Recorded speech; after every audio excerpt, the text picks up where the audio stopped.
Blessed Sunday everyone. Magandang hapon. God bless you po. Sa ating mga kababayan sa Luzon, Visayas, Mindanao. Mga kababayan nating OFWs, magandang araw ng linggo. I hope na nakapag family lunch, at least nakapag pahinga, time for church, discussions about how much God loves us and our country. Siguro magandang starting point kasi tatlong I ang pag-uusapan natin ngayon Integrity, yung pong sinabi ni Senator Chief Persecutor Lacson, yung pong isda, kasi ang isda po sa bibig nahuhuli, at pangatlo po yung impeachment, no? I just want to repeat yung sinabi ko kanina, but this time around, instead of addressing myself to the teenagers and young men and women of our country, sa young parents naman, di ba? Sa mga nanay at tatay na may mga batang anak. You may agree or disagree with many of our political stands sa mga issue, but napaka-importante po na we all agree that this is for their future. Aryum, magandang hapon sa iyo, Pepito Reyes, Gaymar Mantos Delfino, Aris Pahe, Lily Calabayo, Nance Estoso, shout out sa inyo, Inday, Gahud, yan. Dombili, Bondik, yan. Magandang hapon po sa inyong sa inyong lahat. Sorry po, may konting ahem. So let's start po with integrity. Can we all agree po that whatever we do becomes a habit?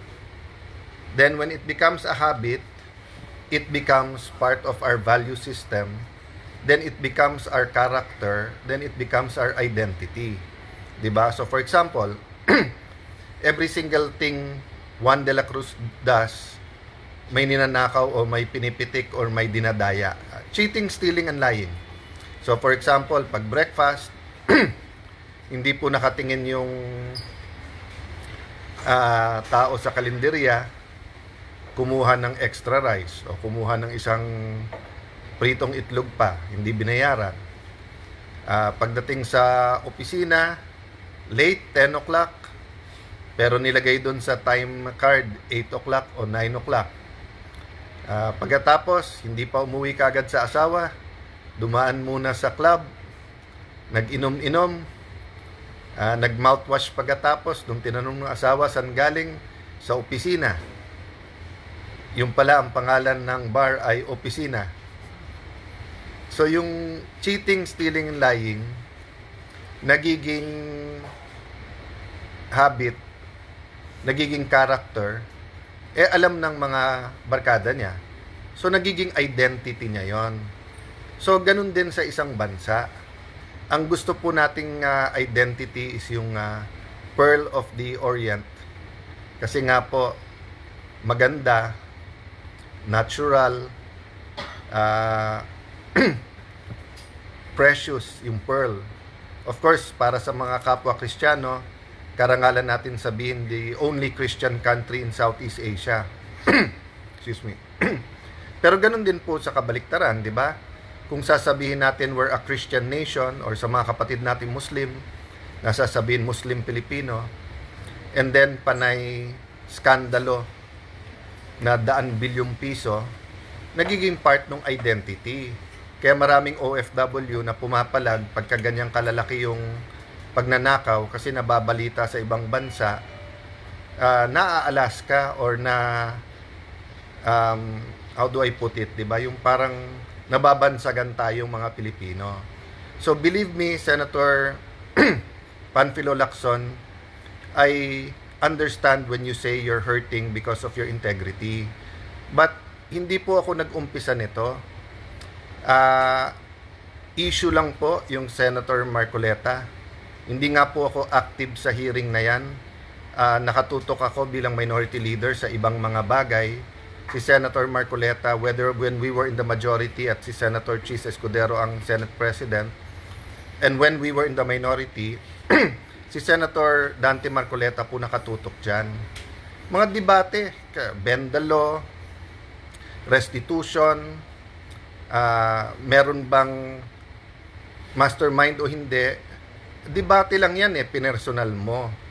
Pinersonal mo rin si Senator Marcoleta. Kasama kayo pare-pareho sa case build-up. Kinutya mo pa. Tapos pati nung kinulong, kati kung naka-wheelchair, hindi mo naman alam yung kalagayan ng, ng tao. So, yung question ko, bakit abruptly tumigil yung hearing, and then bakit magkabila na yung sinasabi ng, magkaiba na ang sinasabi ng ombudsman na may mastermind at yung sinasabi mo na hindi. And then bakit may mga tinitignan, may tinititigan, at merong hindi tinitignan at all. So, pasok ngayon. Kine-question ko daw integrity niya. 2 weeks na yung impeachment. I'm just doing my job doon. Biglang titirada yung NBI tungkol sa Southeast Asian Games that we're very proud of. The whole nation is proud of. Ilan beses na naimbestigahan, wala kaming tinatago dyan. We're proud of it. Sasawsaw ka. Tapos, when I talk about the flood control, na dapat nag-inhibit na yung bata mo, si Senator Erwin Tulfo, pero siya pa rin ang nagsasalita. Una, sabi niya, hanggang dyan na lang ba tayo, paikot-ikot na. Pagkatapos, sabi niya, wala daw member ang minority. Hindi naman siya minority at minority leader ako Kung tinanong niya, dinag-hearing na, wala daw kwarto. O hindi daw pwede yung session hall kasi may impeachment. Monday to Wednesday lang yung impeachment Or hinihintay nyo muna makulong lahat ng witness para wala rin mag-witness. Or kinakausap pa ba yung ibang mga witness? Kasi nga, yun yung tulig sa ako na bakit parang may pasahan ng bola si Senator Lacson at yung sa administrasyon kung kanino itututok yung investigasyon. So, integrity is very important. So, why not give integrity sa investigation natin sa flood control and sa lahat ng malalaking corruption issues para nga manumbalik yung pride ng ating bansa na good governance, rule of law. Ngayon kasi tayo bad governance, bend the law. Tapos takpan na lang sa maraming ayuda para wala na lang magtanong. Tapos pagka may nagtanong, ikulong na lang yan. Ganun na yung sistema Yun po yung inaangal namin, yung sistema at nangyayari. So ba't ko sinabing sa bibig na huhuli? Ano po sinabi ni Senator Lacson? Sabi niya may ghost project daw sa Taguig. Ang ombudsman po may interview sa isang dating vlogger na po ngayon, dating journalist, pero actually PR yon. Sinabi na nila last year pa, tinitignan ng Taguig, wala po silang nakita. May alam din po akong excuse me, law enforcement agency, tumingin na, walang nakita. Of course, we do our due diligence, di ba? Ako mismo, pati opisina, nung pumutok yung mga skandalo, kasi periodic naman yan, tinitignan lahat ng project. Pero, and every year, kasi nga tinitignan ko anong hindi pa tapos para mapondohan. Pero pinatignan namin lahat. Kung anong may problema, anong hindi ano yung na-late. Wala pong ghost. Excuse me. Wala pong ghost project sa Taguig. At kung may mapapakita po kayo, mananagot. Pero nung sinundan po namin yung JA at sinundan po namin ang mga pondo ng gobyerno, nandun po yung mga project, no? Yung mga kababayan, para lang malinaw yung ghost na bayaran na walang nagawa. Yun po yung ghost para malinaw Kasi po may iba-ibang kategory ng anomalya.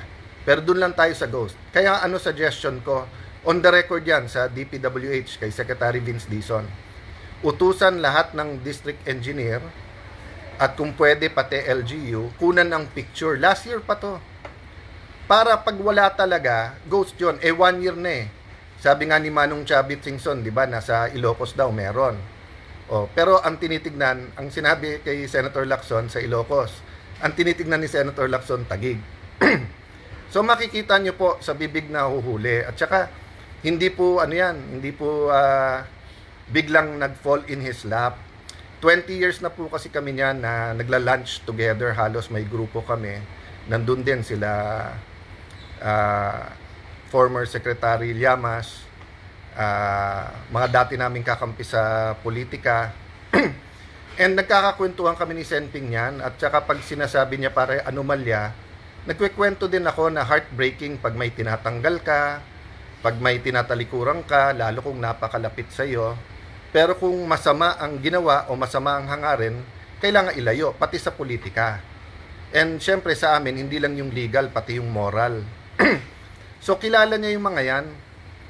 So yun ang kinakausap niya ngayon. So yung mga kinokondemn niya dati, yun ang kinakausap niya. Pero kinausap na niya kaya nga may sinasabi siyang alam na 'Di ba? Kaya sinasabi niya direct, indirect. Ang tanong, legal din ba yung iba niyang ginagawa? Kasi nga, katulad sa AMLA, dapat yan confidential. Hindi dapat nire-reveal yan sa mga tao. Kahit senador ka, kahit chairman ka ng Blue Ribbon Committee. So, kung interesado ka talaga sa flood control, Senator Panfilo ang pangalan mo pero nililito mo lang mga tao So, Senator Panglito Lacson, di ba nasa TV madalas si Mayor Joy nung pumutok to na hindi man lang nagko-coordinate sa engineering ng Quezon City. Di ba si Secretary Vince Dizon mismo, sinamahan mismo si Mayor Isko, may flood control problem dun sa Manila. O ba't hindi mo patawag isa-isa yon? Nakatingin ka sa Taguig, bakit? So, dun sa pangatlo natin topic, impeachment. Boto kasi sa impeachment laban kay Vice President Sara ang talagang pinagkakaabalan mo. Halatang halata. Kaya mga kababayan, mapapagalitan to si Senator Lacson kasi ang strategy, ipunin muna lahat ng tingin nilang hawak nilang dumi, ika nga, para before the botohan gamitin. Kaya lang hindi makapagpigil dahil inis na to si Senator Lacson dahil sanay siya boss sanay siya nagmamando, sila ni Senator Tito Soto. Ang problema nga natanggal, tapos hindi rin binalik sa kanya committee, tapos ngayon syempre ang nasusunod sa Senate si Senator Win Gatchalian at si Senator Chis Escudero dahil impeachment So nahihirapan siya, tapos proxy niya sana si Senator Erwin, kaya pinagsasalita niya. Ang problema, syempre, natamaan din yung moral ascendancy ni Senator Erwin kasi nalalaman din yung mga connection niya dyan, di ba? So, nung una, Senator Panglito Lacson was targeting Senator Erwin, kaya nga yung contractor, di ba, sa opisina niya, sa Senate, may ebidensya daw siya, senator na sa iba naman nanggaling to yung sinabi senator na may party list, na may mga problema din yung mga kontrata and everything. Pero nung naging bata na niya at nauutusan na niya, kampi-kampi na, di ba? So, nung May 11 na pumayag ako sa grupo na ako ang kandidato ng Senate President, we were really hoping na priority yung moral recovery natin, economic recovery natin, a fair impeachment, tapos finding a way forward with the administration kung paano ayusin tong flood control problem, yung repentance, reform, accountability. Ang problema, hindi papayag si Senator Lacson na hindi siya boss. So ulitin ko po, dalawa po kasi yung ghost, di ba? Ang ghost is project at saka ghost po is people, di ba? Yung sa Pinoy ba, marami pa ring maniniwala na pagka mali yung pagkamatay, may multo, may ghost. So wala pong ghost sa amin. Ghost po na ghost project. At kung sasabihin niya ghost ng Kuratong Baleleng, and with all due respect kasi napakalapit ko rin sa pamilya po ng Dacer, sa Dacer Corbito double murder, yung ghost nun na hinohunt pa rin kung sino yung tunay na nagpatay at yung mga mastermind nun, wala po sa Taguig yon, Senator Lacson. Hanapin mo kung nasan yung mga ghost na yon, di ba?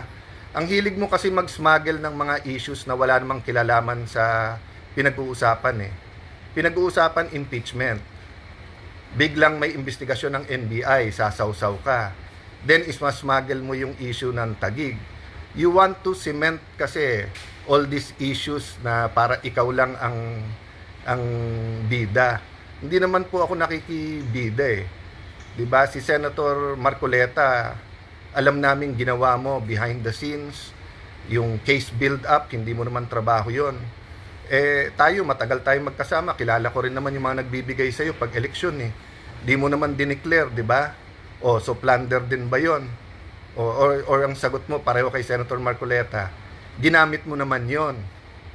'Di ba? Ginamit mo naman 'yon. Hindi mo namang binulsa. Kaya nga sinasabi nung mga lawyers, 90% to 100% makukulong kung yung doktrina kay Marcoleta ay gagamitin sa lahat, 'di ba? So guys, integrity napaka-importante sa church, sa school, sa teachers, sa isang bansa, sa ekonomiya natin.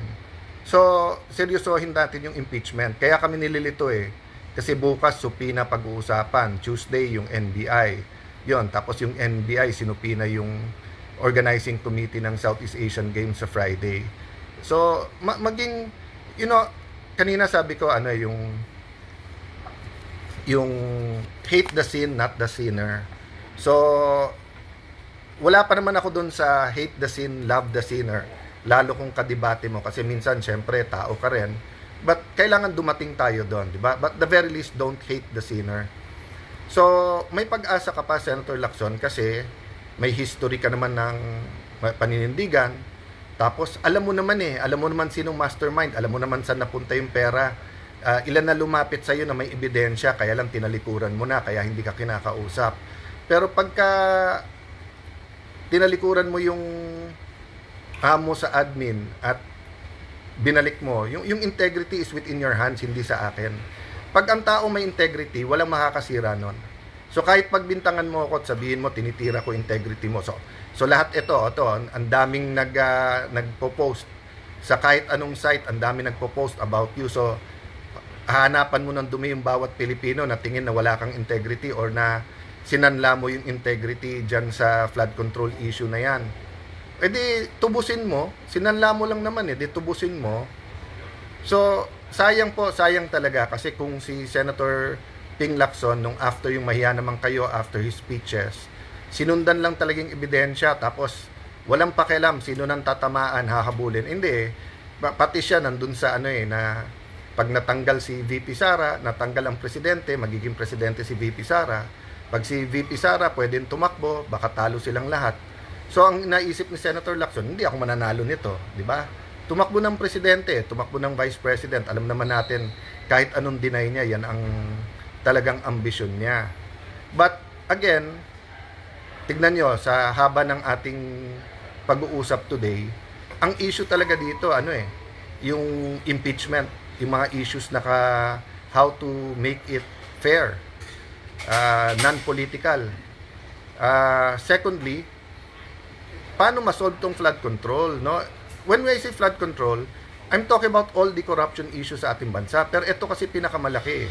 At pinakamalaki yung mga nasa likod nito. Kaya kung masolve natin yan, may way talaga to redemption. Diba? Repentance, renewal, revival, repentance. Diba? So may plano na kasi yan. Kaya mapapagalitan yan si Senator Lacson. Takot lang yung iba pero mapapagalitan din yan.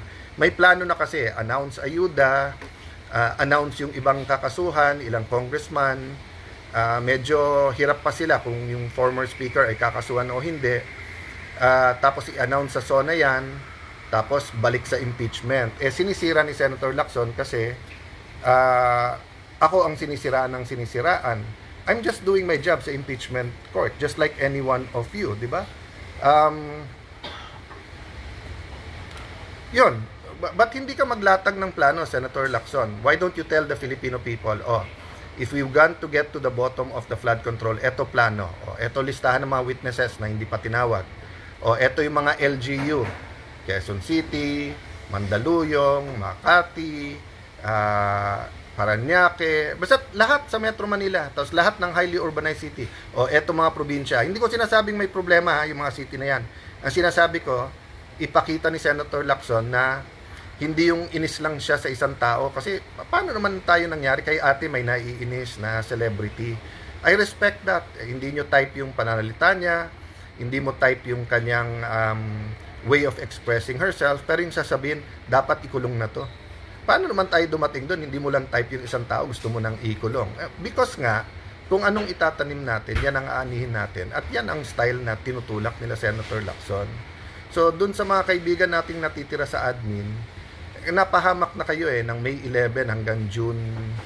Kailan ba yung special session? Dahil nga, may way forward na na magko-cooperate independent Senate. Pero nakinig kayo kay Senator Lacson, kay Senator Tito Sen, 'di ba, kay Erwin Tulfo na guluhin kami, palitan sila, dapat may control, dapat kontrolado nila yung impeachment. So, we're doing our best there. And I respect the presiding officer, I respect my colleagues there.